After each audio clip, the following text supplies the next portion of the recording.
Magandang araw po sa lahat ng kapatid natin sa iglesia. Malugod ko pong pinapaalam sa inyo, ang worship lesson sa araw na ito ay pinamagatang Mensahe ni Jesus sa Philadelphia.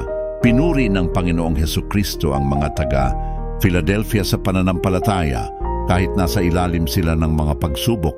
Sabi ng Panginoong Hesukristo na panghawakan natin ang paggawa ng kabutihan at pag-iwas sa kasalanan upang mapanghawakan din natin ang gantimpala ng Panginoong Diyos na buhay na walang hanggan, dahil kilala ng Panginoong Diyos ang kaniyang tunay na hinirang kung ikaw ay umiiwas sa mga pagkakasala. Sabi nga sa 2 Timoteo 2:19.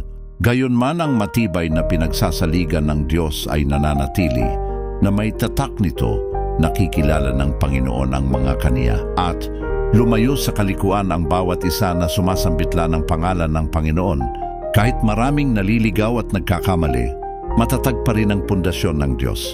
Kilala ng Panginoon kung sino ang tunay na sa Kanya.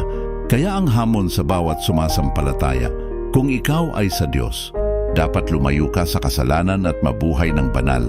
Maraming salamat po sa lahat ng kapatid natin sa iglesia ang nakinig mga worship lesson po natin. Ngayong araw na ito, naway sumayin niyo po ang Panginoong Diyos. God bless po sa ating lahat. Amen.